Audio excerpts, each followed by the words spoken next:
வணக்கம் ஜெயஹிந்த். இன்னைக்கு வளைகுடா போரை பற்றி பிரதமர் அவர்கள் பாராளுமன்றத்தை பேசினது ஒரு மிக முக்கியமான டாபிக். இது ரொம்ப ஒரு இம்பார்ட்டண்ட்டான டாபிக் அப்படின்றதுனால இப்போ எங்கேயும் இடம் இல்லை, காரில் நிறுத்தி பேச வேண்டியதாக இருக்குது. கார் ஆஃபில் சேஃபாக பார்க் பண்ணியிருக்கேன், அதனால தான் சீட் பெல்ட் போடல. ஸோ இப்போது விஷயத்துக்கு வருவோம். பிரதமர் அவர்கள் நேற்று நைட்டு இரவு பேசும்போது இந்த வார்த்தையை சொல்லியிருந்தார். அதாவது ஆங்கிலத்தில் நான் படிக்கிறேன். The Iran war may prolong, none of these three sides have achieved their goals. Don't hoard, stay calm and beware of those who create chaos. இந்த வார்த்தைகள் நார்மலாக உங்களுக்கு படுதா அப்படின்னா கண்டிப்பாக இது கிடையாது, நார்மலான வார்த்தைகள் கிடையாது. ஈரானுடைய யுத்தம் இன்னும் தொடரப்போகுது. இது பிரதமர் ஆருடம் குரலில் அவர் நாட்டு மக்களை ப்ரிப்பேர் பண்ணுறார். ஈரான் யுத்தம் தொடரப்போகுது. 3 தரப்பு, இஸ்ரேல், ஈரான், அமெரிக்கா, இதில் யாருக்குமே அப்படின்றது வெற்றி, அவங்க வெற்றின்றது கோல்ஸ் எதையுமே அச்சீவ் பண்ணலை. எதையும் அதிகமாக வாங்கி ஹோர்டு பண்ணாதீங்க அப்படின்றது, ஸ்டே காம், அமைதியாக இருங்க. கடைசி லைன் ரொம்ப ரொம்ப முக்கியம், beware of those who create chaos. குழப்பம் பண்ணக்கூடியவங்க, வதந்தியை பரப்பக்கூடியவங்க, மக்களை ஒரு பேனிக்கில் கொண்டு போய் விடுறவங்களை பற்றி நீங்கள் கொஞ்சம் எச்சரிக்கையாக இருங்க அப்படின்ட்டு. இப்போ இந்த இடத்துல ஒரு நாட்டோடைய பிரதமர் இந்த போர் தொடரப்போகுது அப்படின்ற போது இது ஒரு கெஸ் ஒர்க் கிடையாது. பிரதமர் நாட்டு மக்களுக்கு, 140 கோடி மக்களுக்கு ஒரு சிக்னல் கொடுக்குறாரு. இப்போது அவர் சொல்லக்கூடிய வார்த்தைகள், ஈரானாக இருக்கட்டும், இஸ்ரேலாக இருக்கட்டும், அமெரிக்காவாக இருக்கட்டும், எல்லாருமே அவங்கவுங்க இடத்துல ஸ்டக் ஆகிட்டாங்க. இங்கே கிளியர் வெற்றி அப்படின்றது கிடையாது. ஒரு போர் எப்போ முடிவுக்கு வரும்? யாரோ ஒருத்தர் வெற்றி பெறும்போது வரும். அப்போது இது என்ன ஒரு மெசேஜ் கொடுக்குறாரு அப்படின்னா, இந்த போர் ஒரு லாங் ஃபேஸாக, எப்படி ஈரான் யுத்தம் ஒரு 8 வருட காலம் போச்சோ, எப்படி உக்ரைன் ரஷ்யா போர் இப்போ 4 வருடத்தை தாண்டி 5வது வருடத்தில் என்ட்ராகி போயிட்டுருக்கோ, அந்த மாதிரி போகக்கூடிய வாய்ப்புகள் மிக மிக அதிகமாக இருக்குது. தேர்டு பார்ட் அவர் சொன்னது டோன்ட் ஹோர்ட் அப்படின்றது. இப்போ பிரதமர் எதுக்கு ஹோர்டிங் பற்றி பேசணும் அப்படின்னு பார்க்கும்போது, இந்த போரை விட மிகப்பெரிய ஒரு டேஞ்சர், அபாயம் எது அப்படின்னு பார்த்தீங்கன்னா பேனிக். ஸோ பேனிக் ஆகக்கூடாது. இப்போ யாரோ ஒரு சில பேர் கிளப்பிவிட்ட சர்ச்சை, பெட்ரோல் டீசலுக்கு பெரிய தட்டுப்பாடு வந்துச்சுன்னு சொல்லி சென்னையில் மொத்த பேரும் போய் பெட்ரோல் டீசல் நிரப்பிட்டுன்றதை நம்ம பார்த்தோம். இப்போது இந்த பேனிக் அப்படின்றது ஒரு ரூமர், இன்னைக்கு இருக்கக்கூடிய இணையதளத்தில், இன்னைக்கு இருக்கக்கூடிய சமூகங்கள் இருக்கக்கூடிய காலங்களில் ஒரே ஒரு வீடியோ வைரல் ஆச்சு அப்படின்னா அது அந்த என்டையர் சப்ளை செயினையே கொலாப்ஸ் பண்ணிடும். இப்போ தெலுங்கானாவில், குறிப்பாக ஹைதராபாத்தில் பெட்ரோல் டீசல் தட்டுப்பாடு அப்படின்னு சொல்லி ஏதோ ஒரு பங்க்கில் இருந்தது, அது பல டைம் பார்த்தீங்க அப்படின்னா அந்த மாதிரியான சுச்சுவேஷன்ஸ் வரும். அதை எடுத்து பரப்பி விட்டு இன்னைக்கு தெலுங்கானாவுடைய அரசு அதிகாரிகள், காவல்துறையினர், அவங்களுடைய ஐஏஎஸ், அட்மினிஸ்ட்ரேஷன், அரசியல்வாதிகள் ஆரம்பித்து எல்லாருமே இப்போ பதிவு போடுறாங்க, ஒன்றும் பேனிக் ஆகிறதுக்கு இல்லை அப்படின்னு சொல்லிட்டு. இந்த சமயத்தில் தான் நம்ம அவர் சொல்லக்கூடிய இன்னொரு முக்கியமான பார்க்கணும். ஏன்னா ரொம்ப லோடடாக இந்த வார்த்தையை சொல்லியிருக்காரு, ரொம்ப ஒரு வெயிட்டடாக இந்த வார்த்தையை சொல்லியிருக்காரு. Usual suspects will create chaos அப்படின்ட்டு. இந்த கோவிட் டைமில் மக்கள் லட்சக்கணக்கில் மடிகிறாங்க. ஒரு டைமில் நிறையா பேர் இறந்தது உண்மை, ஒரு நாளைக்கு 1000 பேருக்கும் அதிகமாக இறந்தது உண்மை இந்தியா முழுக்க. அப்போது அங்கே இருக்கக்கூடிய தகனம் செய்யக்கூடிய எரியூட்டு நிலையங்கள், இந்த சுடுகாடுகள் போன்றவர்கள் ஒரு இடத்துல சோக் ஆச்சு. இது இந்தியாவில் மட்டும் இல்லை, உலகம் முழுக்க அந்த மாதிரியான ஒரு சூழ்நிலை வந்தது. ஆனால் பிரச்சனை என்ன கிளப்பி விட்டாங்க அப்படின்னு பார்த்தீங்கன்னா, லட்சக்கணக்கான மக்கள் கொத்தா மடிகிறாங்க அப்படின்னு சொல்லி நோய்வாய்ப்படாதவங்களும் போய் ஆக்சிஜன் சிலிண்டரை வாங்கி வச்சது, நூற்றுக்கணக்கான மாஸ்கை வாங்கி வச்சது, சூப்பர் மார்க்கெட் ஓவர் நைட்டில் காலியானது, சானிடைசர் எல்லாம் பார்த்தீங்கன்னா 10-15 லிட்டர் வாங்கி வீட்டில் வச்சது, இந்த மாதிரி போன்ற விஷயங்களை நம்ம தெளிவாக பார்த்தோம். ஸோ இது பாலிட்டிக்ஸ் கிடையாது. இப்போ அவர் யார் இதை கிரியேட் பண்ணுவாங்கன்றதை மக்கள்கிட்டே விடுறாரு. ஏன்னா போன முறை நம்ம பார்த்தோம், இதில் யாரெல்லாம் இது பண்ணுறாங்கன்ட்டு, குறிப்பாக வெளி மாநிலங்கள் இங்கே பணிபுரியக்கூடிய தொழிலாளர்கள், நம்மளோட கெஸ்ட் ஒர்க்கர்ஸு, அவங்களுக்கு ஒரு பேனிக்கை கொடுத்து அவங்க சாரையாக ரோட்டில் நடந்து திரும்ப போன கதைகள்லாம் நம்ம கோவிடில் பார்த்தோம். அந்த மாதிரியான ஒரு சூழ்நிலையை உருவாக்குவாங்க, நீங்கள் உஷாராக இருங்க தான். அந்த மாதிரியான சூழ்நிலை உருவாயிடுச்சு அப்படின்னு சொல்லி ஏற்கனவே பத்திரிகைகள் சொல்கிறாங்க. லாக்டவுன் ஆக போகுது, இதாகும் போகுதுன்னு சொல்லிட்டு பிரதமர் லாக்டவுன் பற்றிலாம் எதுவுமே பேசலை. அவருடைய ஸ்பீச்சை நம்ம டீகோட் பண்ணும்போது இது ஒரு பொலிட்டிக்ஸ் கிடையாது, இது ஒரு அரசியல் லாங்குவேஜ் கிடையாது. இன்டர்னல் செக்யூரிட்டியை பற்றி ஒரு மிக முக்கியமான ஒரு கவலையில் அவர் பேசுகிறாரு அப்படின்னு தெரியுது. ஏன்னா எல்லாரும் இப்போது ஒரு ஏரியாவுக்கு ஒரு பின்கோடுக்கு 4-5 பெட்ரோல் பம்ப் இருக்குன்னு வச்சுக்கோங்க. ஒரு பெட்ரோல் பம்பில் அவங்க கையிருப்பாக வந்து ஒரு 1 லட்சம் லிட்டர் வச்சுருக்கிறாங்க அப்படின்னு ஒரு பேச்சுக்கு வச்சோம்னா 5 பெட்ரோல் பம்ப் சேர்ந்து 5 லட்சம் லிட்டர். அது என்ன கணக்குன்னா, அந்த ஏரியாவில் இருக்கக்கூடிய மக்கள் ஒரு 1 லட்சம் பேர் இருக்காங்கன்னா அதில் ஒரு 20,000 பேர் 10,000 பேர் ஒரு நாளைக்கு பெட்ரோல் போடுவாங்க. 2 நாள் கழிச்சு அந்த சைக்கிள் ரொட்டேட்டாக இருக்கும்.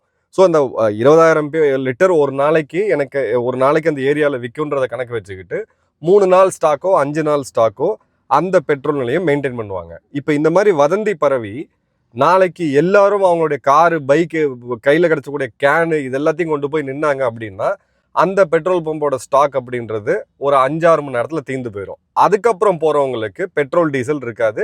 ஏன்னா அவங்க ஆர்டர் கொடுத்து வண்டியை அங்கேருந்து நிரப்பி அங்கே வந்து உள்ளே கொண்டு வரதுக்கு மினிமம் 2 நாள் ஆகும். இதை தான் அவர் வந்து கிளியர் கட்டாக சொல்கிறாரு. அதே மாதிரி பார்த்தீங்கன்னா நரேட்டிவ் வார்ஃபேர் இப்போது இதை பயன்படுத்தி இந்தியாவுடைய ஸ்திரத்தன்மையை கொலாப்ஸ் பண்ணணும். ஏன்னா இப்போ உலகத்தில் சுற்றி இருக்கக்கூடிய நாடுகள் எல்லாத்தையுமே நம்ம பார்த்தோம் அப்படின்னா ஒரு விஷயம் நமக்கு வந்து தெளிவாகப்படும். பாகிஸ்தான் ஒர்க் ஃப்ரம் ஹோமுக்கு ஏற்கனவே போயிட்டாங்க. அரசியல் நிகழ்ச்சிகள் எதுவுமே நடத்தக்கூடாது. அவங்களுடைய குடியரசு தினத்தையே நடத்தலை. அரசு அதிகாரிகளுக்கு சம்பளம் உட்பட அவங்க கம்மி பண்ணியிருக்காங்க. இலங்கையில் பார்த்தீங்க அப்படின்னா வாரத்துக்கு 2 நாள் தான் பெட்ரோல் அப்படின்றதுல கொண்டு வந்திருக்காங்க. நியூசிலாந்து பார்த்தீங்கன்னா அதே மாதிரி நிலைமையில் இருக்கிறாங்க. சைனா பெட்ரோல் விலையை உயர்த்திருக்காங்க, ரேஷன் பண்ணியிருக்காங்க. பங்களாதேஷில் பார்த்தீங்கன்னா 5 மணி நேரம் ஒரு நாளைக்கு மின்வெட்டு. அது தவிர ரொம்ப எசென்ஷியல் சர்வீஸ்க்கு மட்டும்தான் பெட்ரோல், டீசல். யூனிவர்சிட்டிஸ் எல்லாமே ஒர்க் ஃப்ரம் ஹோம் பண்ணுங்க, ஆன்லைன் கிளாஸஸ் எல்லாம் எடுத்துகிட்டு வாங்கன்ட்டாங்க. நேபாள், பூட்டான், நமக்கு சமமாக இருக்கக்கூடிய நம்மளோட பெட்டராக இருக்கக்கூடிய சைனா போன்ற நாடுகள், தென்கொரியா, ஜப்பான் எல்லார் நிலைமையுமே இப்படி தான் இருக்குது.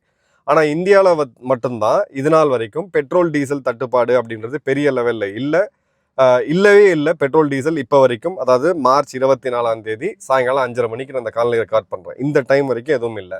கேஸ் பார்த்தீங்கன்னாலும் பிரச்சனை இல்லை. நான் வந்து என்னோட கிராமத்தில் ஒரு 8 நாளைக்கு முன்னாடி சிலிண்டர் புக் பண்ணேன். முந்தானேத்து எனக்கு கால் வந்துருச்சு, நீங்கள் வந்து சிலிண்டரை நாங்கள் டெலிவர் பண்ணுறோம் அப்படின்னு சொல்லிட்டு. பிரதமருடைய ஸ்பீச்சை இன்னும் நம்ம ஜூம் பண்ணி பார்க்கும்போது இந்த வார் எஸ்கலேட் ஆகுதோ இல்லையோ, ஆனால் நாம் தயாராகணும் அப்படின்றது தான். அதே மாதிரி இது மிலிட்ரிலி மட்டும் நம்ம தயாராகிறது சரியாக இருக்காது. சைக்காலஜிக்கலாக நாட்டு மக்கள் எல்லாருமே டீம் இந்தியா ஷுட் யுனைட் அப்படிங்கிறார்.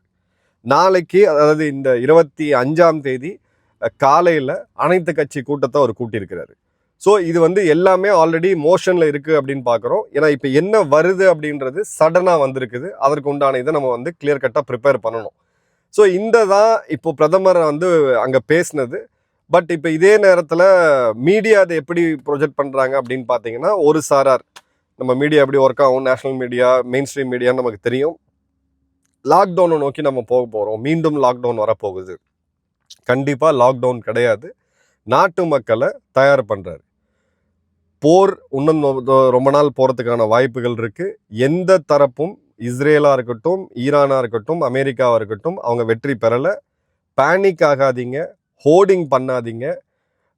இந்த உள்நாட்டுக்குள்ள இந்த கலோபரத்தை உண்டு பண்ணக்கூடிய, கியாஸை உண்டு பண்ணக்கூடிய சமூக வலைதளங்களை பயன்படுத்தி வதந்திகளை பரப்பக்கூடியவங்கள நீங்கள் உஷாராக இருங்க. இன்டர்னல் கியாஸ் கிரியேட்டர்ன்றதை அவர் தெளிவாக சொல்லியிருக்கிறாரு. கோவிடில் நம்ம எப்படி அமைதியாக இருந்து அந்த வருடம் கடுமையான நாட்களெல்லாம் நம்ம கடந்து வந்தோமோ, ஒருத்தர் உதவி செஞ்சு நூற்றுக்கணக்கான, ஆயிரக்கணக்கான மக்களை உயிரை காப்பாற்றி, நம்மளோட தூய்மை பணியாளர்கள், நம்மளுடைய மருத்துவர்கள், நம்மளுடைய செவிலியர்கள், நம்மளுடைய காவல்துறையினர், நம்மளுடைய சுகாதாரத்துறையினர் எந்த அளவுக்கு ஒர்க் பண்ணாங்க, காமன் மேன் எந்த அளவுக்கு இறங்கி ஒர்க் பண்ணாங்கன்றதெல்லாம் பார்த்தோம். இதுதான் கிளியர் கட்டாக இப்போ கொடுத்துருக்கக்கூடிய மெசேஜ். பப்ளிக்கை, இந்தியாவுடைய மக்களை, பொதுஜனத்தை ஒரு ப்ரீ கண்டிஷனிங் அப்படின்றது அவர் பண்ணுறாரு. இப்போ இதே மாதிரி பார்த்தீங்க அப்படின்னா, இந்த டோன்ட் ஹோர்டு அப்படின்றது பேனிக் பையிங் பண்ணாதீங்கன்றதை அவர் மீன் பண்ணுறாரு. உடனடியாக போய் சூப்பர் மார்க்கெட்டில் அள்ளிட்டு வந்தீங்க அப்படின்னா சூப்பர் மார்க்கெட் ஷெல்ஃபு காலி ஆகிடும். 10 நாள் வைக்க வேண்டிய ஸ்டாக்கை மொத்த பேரும் போய் எடுத்தாங்க அப்படின்னா ஒரே நாளில் காலி ஆகிடும். ஸோ இதை தான் பிரதமர் வந்து ரொம்ப குறிப்பிட்டு சொல்கிறாரு. அதே மாதிரி சோஷியல் இன்ஸ்டெபிலிட்டியை உருவாக்குறதுக்கு இது ஒரு பொன்னான வாய்ப்பு. வெளிநாட்டில் இருக்கக்கூடிய சக்திகளுக்கும் சரி, நாட்டுக்கு உள்ளே இருக்கக்கூடிய நாட்டுக்கு எதிரான சக்திகளும் சரி, இந்த மாதிரி இடத்துல கிளியர் கட்டாக ஒரு பெரிய ஒரு டிஸ்டர்பன்ஸை உண்டு பண்ண முடியும். அந்த இடத்துல உஷாராக இருக்க சொல்கிறாருன்றதை பார்க்குறோம்.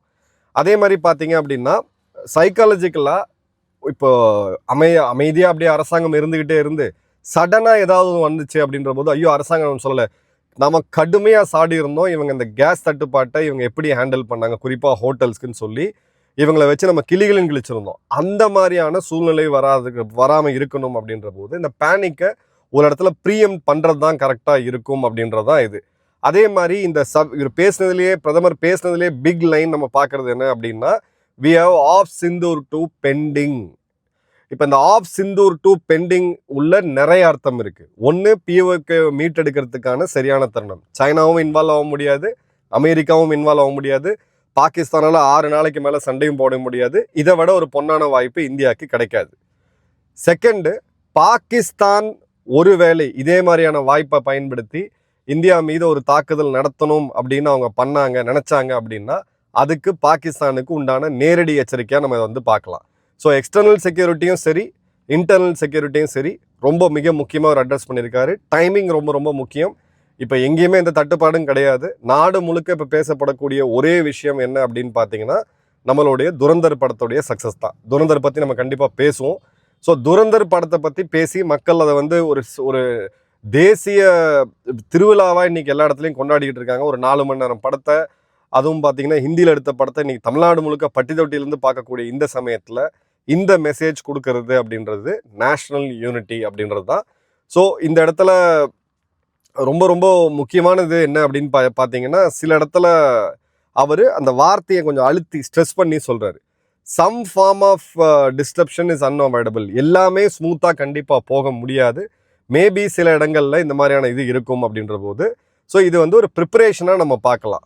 ஸோ இப்போ இந்த இடத்துல அரசாங்கம் என்ன பண்ண போகிறாங்க, ஸ்டெப் பை ஸ்டெப்பாக பார்க்கலாம். ஒர்க் ஃப்ரம் ஹோமை என்கரேஜ் பண்ணுறதுக்கான வாய்ப்புகள் மிக மிக அதிகமாக இருக்குது. குறிப்பாக நிறுவனங்கள் இப்போ பள்ளி கல்லூரி விடுமுறைனால அந்த இடத்துல நமக்கு பெரிய பிரச்சனை கிடையாது. ஒர்க் ஃப்ரம் ஹோமை அதிகப்படுத்துறது, அதை என்கரேஜ் பண்ணுறது, எங்கெங்கெல்லாம் தட்டுப்பாடு வருதோ 2 விஷயத்தில் அந்த கேபினெட் கமிட்டி ஆஃப் செக்யூரிட்டியோட மீட்டிங்கில் நம்ம ஏற்கனவே அதை பற்றி ஒரு வீடியோவில் பார்த்தோம் நேற்று, என்னென்னலாம் ஃபோக்கஸ் பண்ணுறாங்கன்னு சொல்லிட்டு.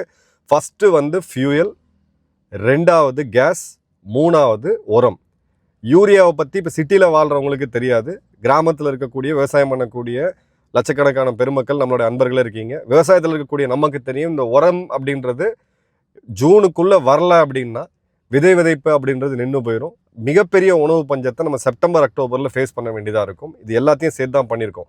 ஸோ இப்போவும் நம்மளுடைய 2 LNG கப்பல்கள் ஸ்ட்ரெயிட் ஆஃப் ஹார்மூஸை தாண்டி வந்திருக்கு. இதை பற்றி நான் ஏற்கனவே சொல்லியிருக்கேன். ஸ்ட்ரெயிட் ஆஃப் ஹார்மூஸில் 65% டிபெண்டன்சி நமக்கு, அது 65%க்கும் மேலே இருந்துச்சு.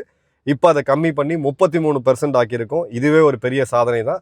அதே மாதிரி தகவல் அறியும் சட்டத்தின் கீழே ஃபைல் பண்ணப்பட்ட ஒரு RTIயில் பார்த்தீங்க அப்படின்னா, இந்தியாவுடைய ஸ்ட்ராட்டஜிக் பெட்ரோலியம் ரிசர்வ் அப்படின்றது 10 நாளைக்கு தான் இருக்குது அப்படின்ற செய்தியும் இப்போ வந்திருக்கு. ஸோ RTIயில் தகவல் வருதுன்னா அரசாங்கம் அதை உறுதிப்படுத்துகிறாங்க அப்படின்றது அர்த்தம்.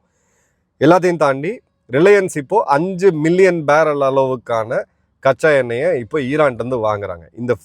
இந்த பிரச்சனை ஈஸ் அவுட் ஆகும். பட் ப்ரிப்பரேஷனில் நம்ம ரொம்ப ரொம்ப முக்கியமாக பார்க்கணும் அப்படின்றது தான்.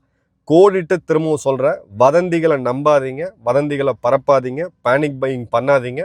ஒரு நாடாக 140 கோடி மக்கள், மதம், இனம், மொழி எல்லாத்தையும் கடந்து அரசியலத்தையும் தூரம் வச்சு சேர்ந்து பயணிக்க வேண்டிய தருணம் சில முறை தான் வாழ்க்கையில் வரும். அது இப்போ வந்திருக்கு அப்படின்றது தான் பிரதமர் அறிவுறுத்தி சொல்கிறாரு.